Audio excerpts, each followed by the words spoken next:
All right, class, here we are with the last video for the week.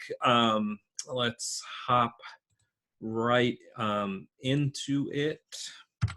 We're going to talk a little bit about Aztec writing and as it surviving text and how it portrays to daily life. So let me hop over to the PowerPoint. A note on Aztec writing. The majority of the Aztec codices were burned either by the Spanish or by Tlatoani chiefs and emperors. We understand the Spanish logic.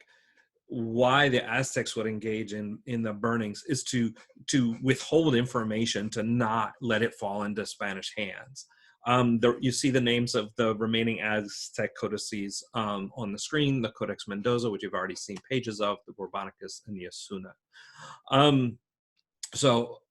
Aztec writing is unlike Maya writing in that it's not considered a complete writing system, because you can't convey everything in the symbols that the Aztec are using that could be conveyed in the spoken language, whereas with Maya glyphs you can. So that's the difference between the two.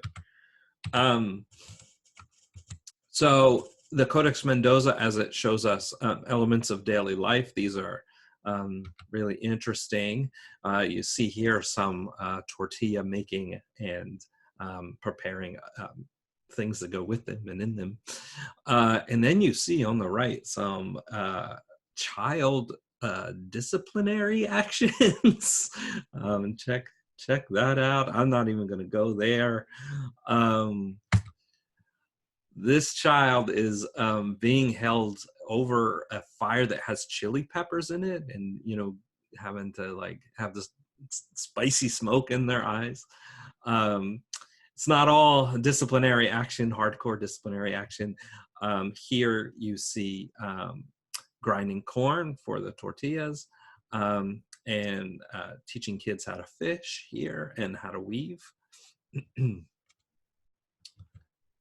And then marriage. I think this is really beautiful. Okay, so first you have the old people, it says viejas here in Spanish, like the in-laws, the grandparents, and it's the tying of the tunics together. Isn't that romantic?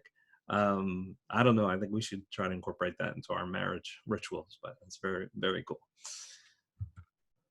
Yeah, and then taking care of the older people. You see here children doing that.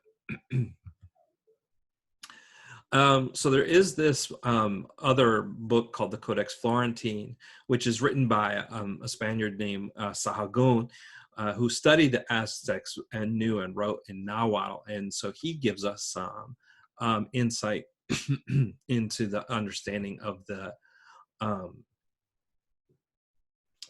Aztecs.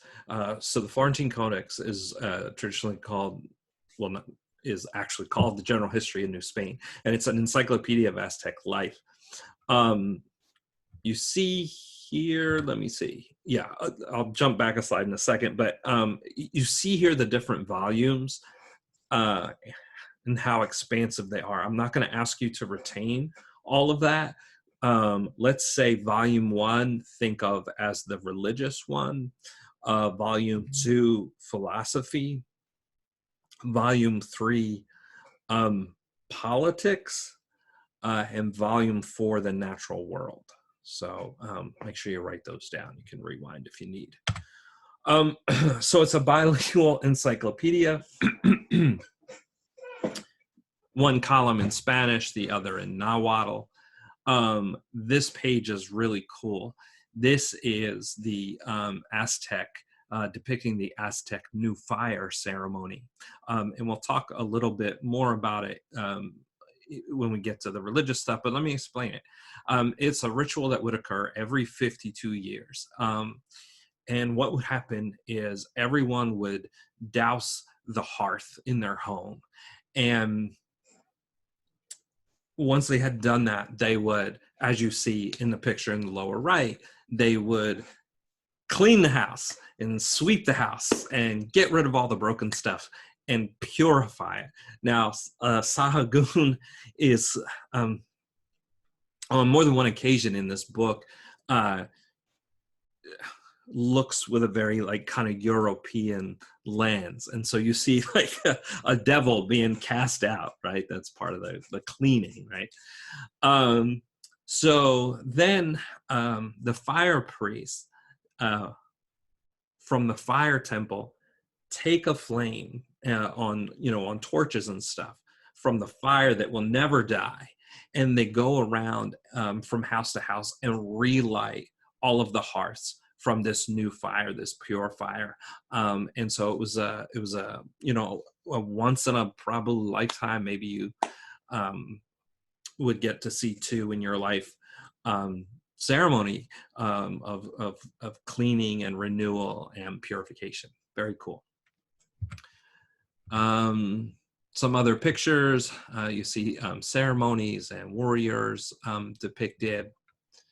And then the gods, and we'll go more into these, but notice that Huitzilopochtli here is being compared by Sahagun to Hercules.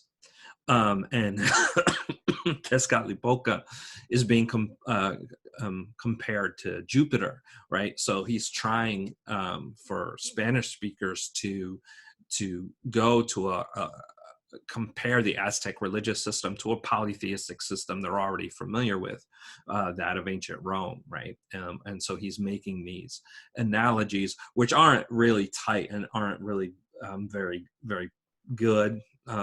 Really, I mean, not super solid, but he's trying. Plants and animals, hummingbirds, flying fish, catfish.